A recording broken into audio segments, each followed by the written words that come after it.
Assalamualaikum warahmatullahi wabarakatuh. Perkenalkan, nama saya Raidifa Fadilah, NIM 23002125.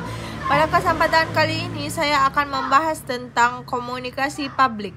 Komunikasi publik dalam organisasi. Baiklah, komunikasi publik itu pengertiannya adalah pertukaran pesan dengan sejumlah orang yang berada dalam sebuah organisasi atau yang di luar organisasi secara tatap muka atau melalui media.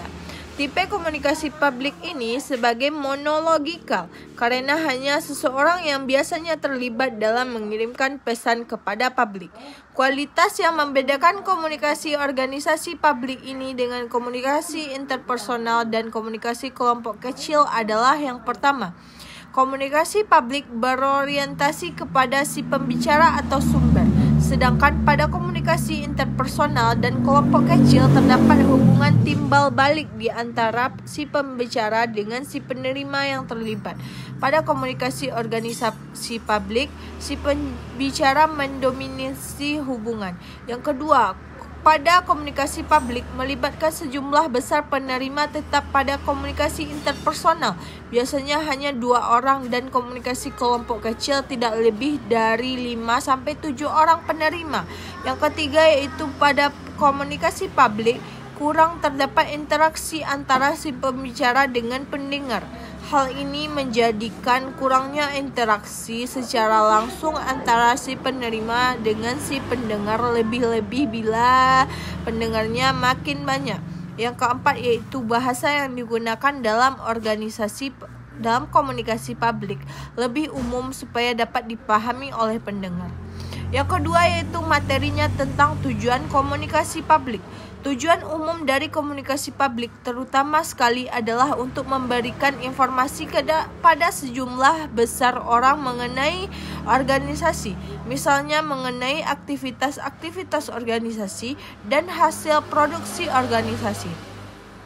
Selain itu, komunikasi publik juga bertujuan untuk menjalin hubungan antara organisasi dengan masyarakat di luar organisasi. Komunikasi publik juga dapat digunakan untuk memberi hiburan. Tujuan-tujuan tersebut berhubungan di satu sama lain dan sulit untuk dipisahkan. Di samping adanya tujuan umum, juga terdapat tujuan khusus yang perlu diterapkan. Tujuan-tujuan khusus ini dinyatakan dalam bentuk pernyataan dalam kalimat yang lengkap. Yang ketiga, materinya tentang pentingnya komunikasi publik dalam organisasi. Organisasi sebagai sistem terbuka dengan lingkungan luarnya, terutama dengan badan-badan yang berpengaruh kepada kehidupan organisasi itu sendiri. Sekarang kebanyakan organisasi merasa penting untuk mengadakan bagian hubungan masyarakat dalam organisasi yang menangani khusus masalah promosi, penyiaran pers, kajian-kajian khusus, pertunjukan, dan dharma wisata.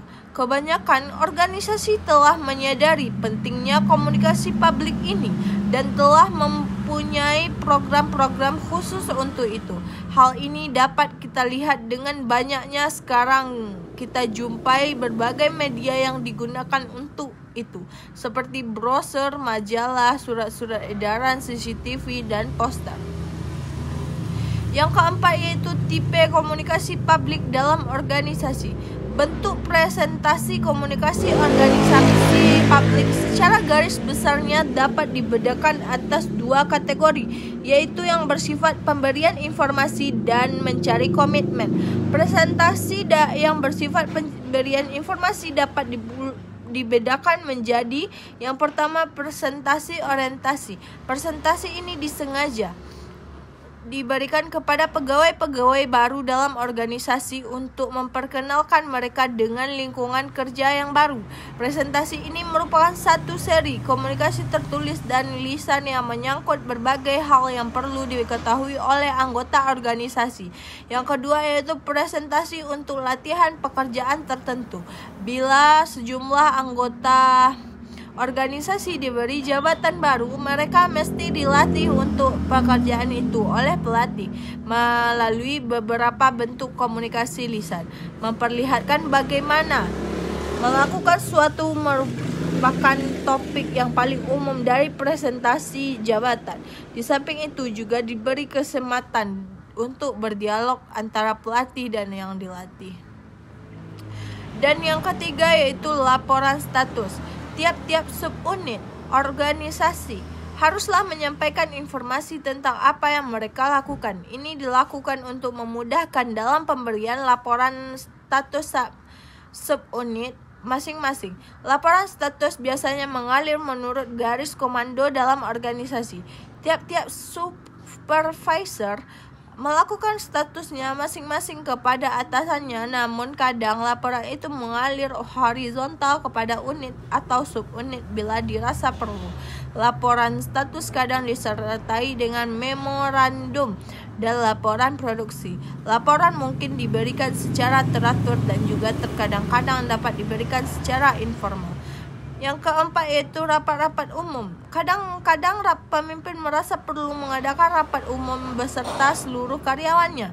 Salah satu kegiatan utama dalam rapat tersebut adalah untuk memberikan informasi kepada karyawan yang mungkin berkenaan dengan kebijaksanaan umum yang baru atau peraturan yang baru yang perlu diketahui oleh karyawan atau mengenai hal lainnya yang perlu diinformasikan secara cepat.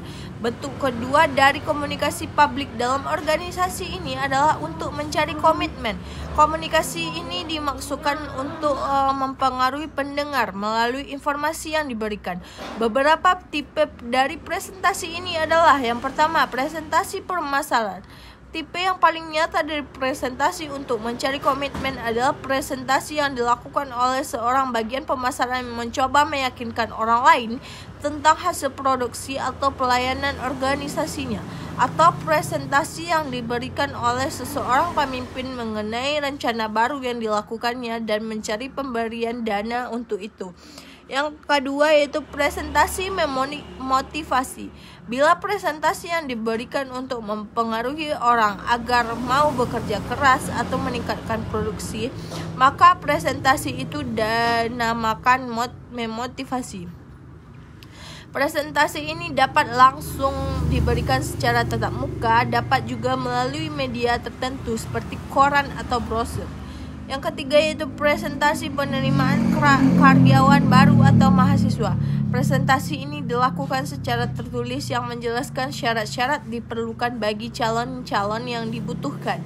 Di samping itu juga imbalan-imbalan yang akan diperoleh bila diterima. Yang keempat yaitu pendekatan tim. Pendekatan ini tidak sama dengan 3 bentuk yang telah dibicarakan di atas. Presentasi ini tidak terbatas pada situasi tertentu. Presentasi ini dibentuk suatu tim yang ahli dalam hal tersebut, yang terdiri dari 3 atau 4 orang dan yang akan melakukan presentasi sesuai dengan bidang mereka masing-masing. Tujuan dari presentasi ini adalah untuk membujuk orang-orang atau meyakinkan orang-orang agar menerima ide-ide yang disampaikan.